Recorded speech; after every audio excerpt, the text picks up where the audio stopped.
व नुसल्ली अला रसूलिल करीम अम्मा बाद फ़ाऊज़ बिल्लाहि मिनश शैतानिर रजीम बिस्मिल्लाहिर रहमानिर रहीम वमन यूतिल हिक्मा फ़क़द ऊतिया खैरन कसीरा।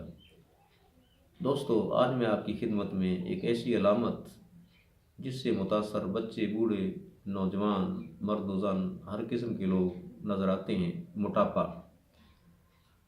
मोटापा न तो कोई ख़तरनाक है, न कोई पेचीदा मर्ज़ है, लिहाजा इसके इलाज करने के जो तरीक़ाकार हैं उन पर गौर करने की ज़रूरत है।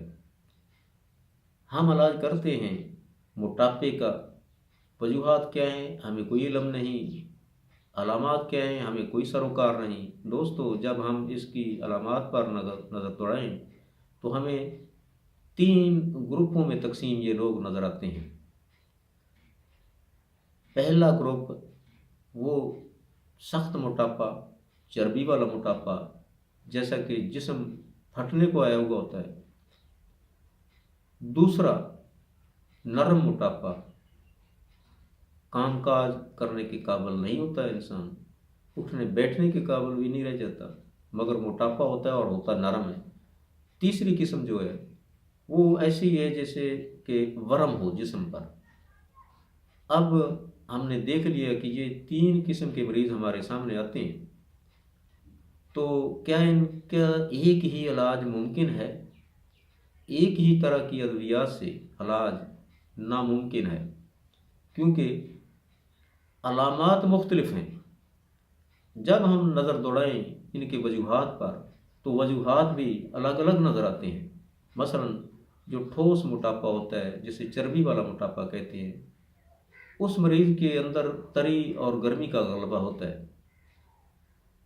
जब तरी और गर्मी का गलबा है तो हम उसका इलाज तरी सर्दी से कानून मुफरद अज़ा के ज़रिए आसानी से कर सकते हैं और मोटापा भी इंशाअल्लाह आसानी से गायब हो जाएगा।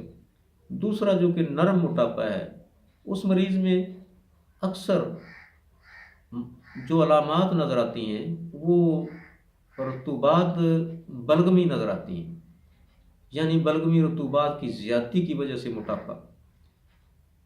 तो हम इस मोटापे को वही कानून कुदरत के तहत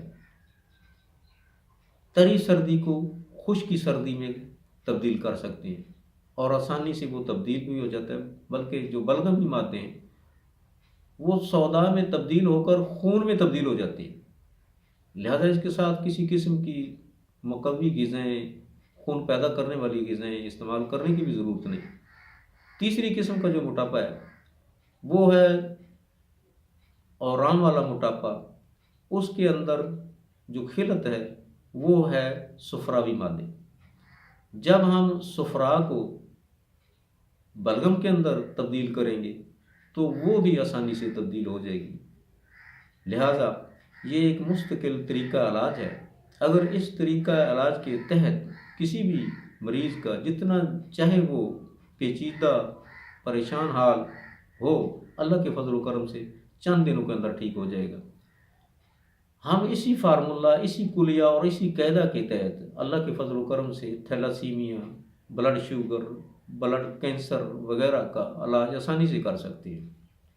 दोस्तों, अगर आप इस मर्ज़ के अंदर, इस अलामत के अंदर मुलव्वस हैं, मुतासर हैं आप इससे, तो आप इलाज कराने के लिए किसी भी मुआलिज के पास जाते हैं तो ये देख लेना कि आपको अगर कानून मुफरद अज़ा के तरीक़े पर इलाज करने वाला अगर कोई मुआलिज मिलता है तो उससे आप दवाई लें। अल्लाह के फजल करम से आपका माल भी महफूज और आपकी सेहत भी बहाल हो जाएगी। दोस्तों, मैं इसके बाद अगली वीडियो में इंशाअल्लाह पहला जो मोटापा है, तरी गर्मी वाला, चर्बी वाला मोटापा, मैं उसके इलाज के साथ आपकी खिदमत में हाज़िर होऊंगा। उस वक़्त तक के लिए अल्लाह हाफ़िज़। अस्सलामु अलैकुम व रहमतुल्लाहि व बरकातुहू।